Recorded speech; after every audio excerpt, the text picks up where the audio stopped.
శ్రీగురుభ్యో నమః.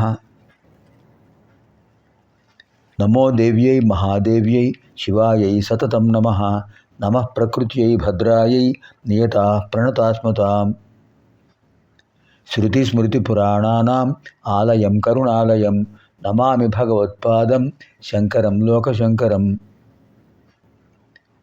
అర్చనకాలే రూపగత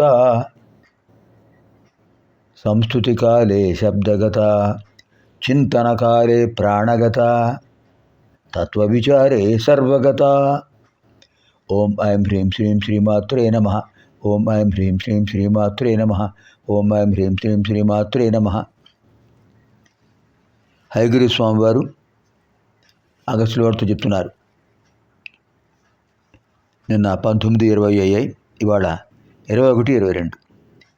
సశిష్యేణ త్వయాహం చ దృష్టవానస్మి తాం శివాం యతంతే యద్దర్శనాయ బ్రహ్మవిష్ణుమీశ పూర్వకాః. సశిష్యేణ త్వయాహం చ దృష్టవానస్మి తాం శివాం యతంతే యద్దర్శనాయ బ్రహ్మవిష్ణుమీశ పూర్వకాః. సత్ శిష్య సత్శిష్య, స్థుత్వసంధి అంటారు దీన్ని. సత్ శిష్య కలిపితే సత్శిష్య. సత్శిష్యేణ త్వయా అహం చ దృష్టవాన్ అస్మి తాం శివాం యతంతే యత్ దర్శనాయ బ్రహ్మ విష్ణుమీశ పూర్వకాః. బ్రహ్మ విష్ణు ఈశ పూర్వకాః. బ్రహ్మ విష్ణుమీశ పూర్వకాః. ఇది 21వ శ్లోకం. సచ్ఛిష్యేణ త్వయాహం చ దృష్టవానస్మి తాం శివాం యతంతే యద్దర్శనాయ బ్రహ్మ విష్ణుమీశ పూర్వకాః. యత్ దర్శనాయ, ఎవరి యొక్క దర్శనం కోసం, బ్రహ్మ విష్ణు ఈశ పూర్వకాః, బ్రహ్మ విష్ణువాది దేవతలు, బ్రహ్మ విష్ణు మహేశ్వరులు ఇలాంటి దేవతలందరూ కూడా యతంతే ప్రయత్నం చేస్తుంటారో అలాంటి తాం శివాం ఆ పరాభట్టారికను దృష్టవానస్మి, నేను చూశానయ్యా, నేను అమ్మవారిని దర్శించాను. కారణం ఏమిటి? సచ్శిష్యేణ త్వయా, నీలాంటి మంచి శిష్యుడి చేత, శిష్యుడి వల్ల నాకు అనుగ్రహం కలిగింది. నువ్వు 3 ఏళ్ల పాటు నా పాదాలు పట్టుకుని అలాగే ఉండటం వల్ల ముల్లోకాల వాళ్ళందరూ కూడా ఆశ్చర్యంతో చూసి బ్రహ్మాది దేవతలకు చెప్తే, ఆ బ్రహ్మాది దేవతలు అమ్మవారికి చెప్తే అమ్మవారు సంతోషించి వచ్చారు. పరమేశ్వరుడు కూడా వచ్చాడు. అప్పుడు అమ్మవారు స్పష్టంగా చెప్పారు, నాకు దర్శనం ఇచ్చారు. అమ్మవారు నాకు దర్శనం ఇవ్వడానికి కారణం ఇదంతా జరిగింది కదా. ఏది జరిగినా మన మంచికే అనేది మన సంప్రదాయం. నువ్వు అలా 3 సంవత్సరాల పాటు నన్ను పట్టుకున్నావు కనుక, నా పాదాలు పట్టుకున్నావు కనుక అమ్మవారి అనుగ్రహం కలిగింది. అమ్మవారు నాకు దర్శనం ఇచ్చారు. ఈ సంఘటన జరగకపోతే అమ్మవారు దాన్ని దర్శనం ఇస్తారా? దానికి కారణం సత్ శిష్యేణ, నీలాంటి మంచి శిష్యుడు. గురువు ఒక మంచి శిష్యుడి కోసం అన్వేషిస్తుంటాడట. రామకృష్ణ పరమహంస వివేకానంద స్వామి కోసం అన్వేషించాడు. రమణ మహర్షి వాసిష్ఠ గణపతి ముని కోసం అన్వేషించారు. వశిష్ఠుల వారు శ్రీరామచంద్రుడి కోసం అన్వేషించారు. సాందీపని మహాముని బలరామకృష్ణ కోసం అన్వేషించారు. సచ్శిష్యేణ, అలాంటి మంచి శిష్యుడి చేతనే, అతని యొక్క సహాయం చేతనే, అతని సహకారం చేతనే అమ్మవారి దర్శనం లభించింది. అది హయగ్రీవ స్వామి చెప్పేది. ఈ శ్లోకంలో సందేశం అదే. ఒక మంచి శిష్యుడు దొరికితే ఆ గురువుకి ఎంత సంతోషం అంటే దైవానుగ్రహం కలుగుతుంది అతనికి. ఇప్పుడు హయగ్రీవ స్వామి వారికి అమ్మవారు కనిపించారు అంటే కారణం, అగస్త్యుల వారు ఆయన పాదాలు పట్టుకుని, స్వామి నాకు చెప్పండి, తెలుసుకోవాలి, సహస్రనామ స్తోత్రం చెప్పారు కానీ నాకు సంతృప్తిగా లేదు, ఇంకా తెలుసుకోవాల్సింది ఉన్నది చెప్పండి, మీరు చెప్పేవరకు మీ పాదాలు విడిచిపెట్టను అని 1-2-3 సంవత్సరాల పాటు పట్టుకున్నాడే ఆయన పాదాలను. తత్ఫలితం ఏమైంది? కష్టే ఫలి, ఎంత కష్టపడతాడో అంత ఫలితం వస్తుంది. అంత ఫలితం వచ్చింది. అమ్మవారు స్వయంగా చెప్పారు హయగ్రీవ స్వామి వారికి, వాడికి ఉపదేశించు, అగస్త్యుడికి యోగ్యత ఉంది, అర్హత ఉంది, అతని భార్య లోపాముద్ర కూడా నా భక్తురాలు అని చెప్పారు స్వయంగా.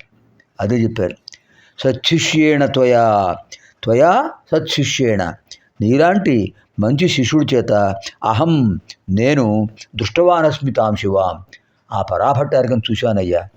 దానికి కారణం నీలాంటి శిష్యుడు. ఎందుకంటే కారణం ఏమిటి? యతంతే యద్దర్శనాయ బ్రహ్మ విష్ణువిష పూర్వకా, బ్రహ్మ విష్ణు మహేశ్వరులు లాంటి దేవతలు కూడా, త్రిమూర్తులు కూడా యద్దర్శనాయ, ఎవరి దర్శనం కోసం యతంత ప్రయత్నం చేస్తుంటారో అలాంటి అమ్మవారి దర్శనం సులభంగా అయింది నాకు. ఎటువంటి ప్రయత్నం లేకుండా. నేనేం ప్రయత్నం చేశాను? ఏం చేయలేదే. మరి ఎలా దర్శనం ఇచ్చారు? సత్శిష్యేణ త్వయా, నీలాంటి శిష్యుడి చేత, శిష్యుడి యొక్క సహకారం చేత నువ్వు నన్ను అడిగావు గనక. సత్శిష్యేణ త్వయాహం చ దృష్టవానస్మి తాం శివాం, దృష్టవాన్ అస్మి, చూశాను. యతంతే యద్దర్శనాయ బ్రహ్మ విష్ణువీశ పూర్వకా. తర్వాత 22వ శ్లోకం, అతః పరం తే వక్ష్యామి సర్వపూర్తికరం స్తవం యస్య స్మరణమాత్రేణ పర్యాప్తిస్తే భవేధృది.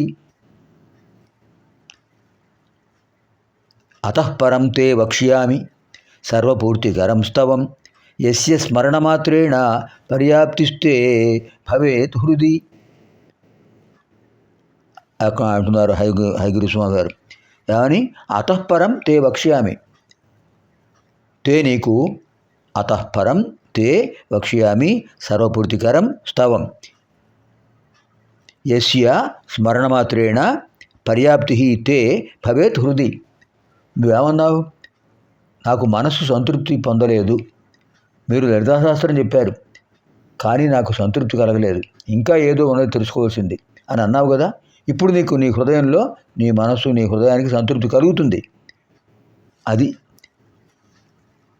తే హృది పర్యాప్తిస్తే పర్యాప్తిర్భవేత్, తే హృది, నీ హృదయంలో పర్యాప్తి సంతృప్తి భవేత్ కలుగుతుంది. కారణం ఏమిటి? యస్య స్మరణ మాత్రేణ, ఏ స్తోత్రాన్ని స్మరించినంత మాత్రం చేత మనసు సంతృప్తి కలుగుతుందో అటువంటి స్తవం, ఆ స్తోత్రం ఎటువంటిది? సర్వపూర్తికరం. లలితా త్రిశతి స్తోత్రానికి ఒక విశేషమైన పేరుంది, అది హయగ్రీవ స్వామి వారు పెట్టారు ఆ పేరును. అమ్మవారు కూడా చెప్పారు ఆ మాటనే, సర్వపూర్తికరం. సర్వపూర్తికరం స్తవం, అన్ని ధర్మబద్ధములైన అన్ని కోరికలను తీర్చేటటువంటి గొప్ప స్తోత్రం. అటువంటి స్తోత్రాన్ని నీకు నేను ఉపదేశిస్తున్నానయ్యా. అతఃపరం తే వక్ష్యామి, అతఃపరం ఇంతకంటే విశేషమైనది తే నీకు వక్ష్యామి చెప్పబోతున్నాను. ఏమిటి తెలుసునా? సర్వపూర్తికరం స్తవం, సర్వపూర్తికరం స్తవం, అన్ని ధర్మబద్ధములైన అన్ని కోరికలను తీర్చేటటువంటి స్తవం, స్తోత్రం ఏదైతే ఉందో ఆ స్తవం ఎటువంటిది? యస్య స్మరణమాత్రేణ, ఏ స్తోత్రం యొక్క స్మరణం చేతనే, లలితాత్రిశతి స్తోత్రం ఉన్నదని జ్ఞాపకం ఉంటే చాలట, జ్ఞాపకం చేసుకుంటే చాలట. పర్యాప్తిస్తే భవేత్ హృది, తే హృది పర్యాప్తి భవేత్, తే హృది, నీ హృదయంలో పర్యాప్తి భవేత్, సంతృప్తి కలుగుతుంది. ఎందుకు అంతకంటే నీకేం కావాలి? నువ్వు అడిగింది అదే కదా. సహస్రనామం విన్నానని చెప్పావు, ఇంకా సంతృప్తి కలగలేదన్నావు. కానీ అమ్మవారి అనుగ్రహం లేకుండా నేను చెప్తాను, అమ్మవారి ఆదేశం లేకుండా. అమ్మవారు ఆదేశించారు, అందుచేత నేను ఇప్పుడు చెప్తున్నాను నీకు సర్వపూర్తికరం స్తవం చెప్పబోతున్నాను. దానివల్ల నీకు మనసులో సంతృప్తి కలుగుతుంది. సంతృప్తిని మించిన ధనం ఉందా? నా గాయత్ర్యా పరమంత్రం, నా మాతు పరదైవతం, నా మోక్షాచ పరం స్థానం, నా సంతృప్తే పరం ధనం అంటుంది శాస్త్రం. నా గాయత్ర్యా పరం మంత్రం, గాయత్రిని మించిన మంత్రం లేదు. ఏ మంత్రం ఉపదేశం జపం చేసుకోవచ్చునా, జపం చేయాలనిపించినా ముందు గాయత్రి జపం చేయాలి. శుభకార్యాలైనా అశుభకార్యాలైనా సరే గాయత్రి మంత్రం చేయవలసిందే. ఏకాదశి పర్యాయం గాయత్రి మంత్రం జపేత అంటారు మనకు ఆబ్దికం పెట్టే సమయంలో, పితృకార్యం చేసే సమయంలో. అలాంటి విశేషమైన మంత్రం. నా గాయత్రి పరం మంత్రం, నా మాతు పరదైవతం, కన్నతల్లిని మించిన దైవం ఉంటుందా? నా మోక్షాచ్చ పరం స్థానం, మోక్షం కంటే గొప్ప స్థానం ఉంటుందా? నా సంతృప్తే పరం ధరం, సంతృప్తించిన మా ధరం ఉంటుందా? అంచేత అలాంటి సంతృప్తి నీకు కలిగిందయ్యా అని చెప్పారు. అద్భుతమైన శ్లోకాలు 2 చెప్పుకున్నాం. సచ్చిష్యేణ త్వయాహం చ దృష్టవాన్ స్మితాం శివాం యతంతే యద్దర్శనాయ బ్రహ్మ విష్ణువీశ పూర్వకా అతః పరం తే వక్ష్యామి సర్వభూతికరం స్తవం యస్య స్మరణమాత్రేణ పర్యాప్తిస్తే భవేద్ధృతి. పునర్మిలామः ఆగామిని కార్యక్రమే. సర్వేభ్యः లలితాపరాభట్టారికాయాः దివ్యానుగ్రహప్రాప్తిరస్తు. స్వస్తి.